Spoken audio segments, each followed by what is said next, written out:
একটা সময় ছিল যখন পাওয়ার প্ল্যান্টের ছাইয়ে এলাকায় শ্বাস নেওয়া দুর্বিষহ হয়ে উঠেছিল। তখন প্রশাসনের মূল লক্ষ্য ছিল এয়ার পিউরিফায়ার হিসাবে আরও বেশি গাছ রোপণ। মানুষকে গাছ লাগাতে উৎসাহিত করেছিলেন দুর্গাপুর নগর নিগমের তৎকালীন কাউন্সিলর স্বরূপ মণ্ডল। অঙ্গদপুরের এই অঞ্চল কিন্তু একটা সময় জঙ্গলে ভর্তি ছিল এবং ডিবিসির যে ছাই, সে ছাই এলাকার মানুষকে একদম যন্ত্রণার মধ্যে ফেলে দিয়েছিল। কার্যত দূষণ নিয়ে যখন দুর্গাপুরে অনেক অনেক বড় বড় কথা হয়, সে দূষণ নিয়ন্ত্রণে যে প্রধান যে অস্ত্র, সেই অস্ত্র হচ্ছে গাছ।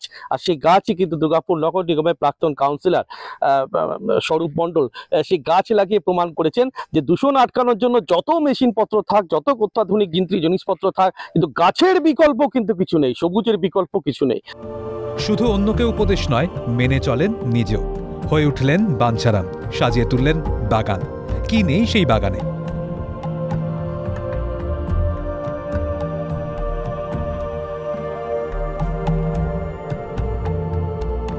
স্বরূপ মণ্ডলের পেশা বলা যাবে না, স্বরূপ মণ্ডলের নেশা হচ্ছে চাষবাস করা এবং তার যে জায়গা, সে জায়গায় রীতিমতো বিভিন্ন প্রজাতির বিভিন্ন গাছ রয়েছে এবং প্রায় 300 রকমের আম গাছ রয়েছে।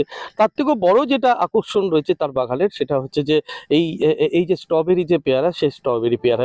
স্বরূপবাবুর বাগানে অমিতাভ বচ্চন অবশ্যই স্ট্রবেরি পেয়ারা শখের মাথায় এনে বসিয়েছিলেন নিজের বাগানে।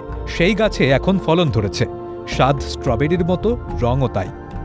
খুব একটা পরিচর্যা করতে হয় না এই গাছে, তবে প্রাকৃতিক সার দিলে গাছ আর ফল উভয়ের পক্ষেই ভালো। এখানে পুরো কাজ ঝোপে ভর্তি ছিল, এবারে ডিবিসির পুরো ছায়ে এখানটা গ্রামবাসী অতিষ্ঠ থাকতো। তো আমি সেই চিন্তা ভাবনা থেকে করলাম যে একমাত্র গাছ ছাড়া কোনো উপায় নেই, ধুলো ময়লা আটকানোর একটাই উপায় আছে, সেটা হচ্ছে গাছ। সেই তখন থেকে গাছ লাগানো নেশা চলে আসছে আমার। এই গাছটার নাম হচ্ছে স্ট্রবেরি পেয়ারা। এটা কিভাবে? এটা স্ট্রবেরি গাছের সাথে পেয়ারা গাছে ক্রস করে এটা হয়েছে। আর মানে এই যে ফলটা ধরছে, এটা টেস্টটা স্ট্রবেরির, দেখতে পেয়ারার মতন।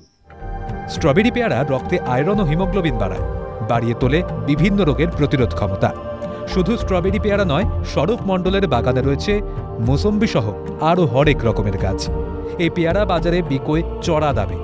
ঠিকমতো চাষ করতে পারলে এলাকার মানুষের কাছে একটি বিকল্প আয়ের পথ খুলতে পারে। এই স্বরূপ আসার পর থেকে এইখানে পুরো এখন গাছেই গাছময় করে দিয়েছে। এতে আমাদের অনেক সুবিধা হয়েছে, দূষণটা অনেকটা আটকানো গেছে। সক্রিয় রাজনৈতিক কর্মী, গোটা দিনে হাজার ব্যস্ততা, তারই মাঝে নিজের বাড়িটাকে বানিয়ে তুলেছেন তপবন।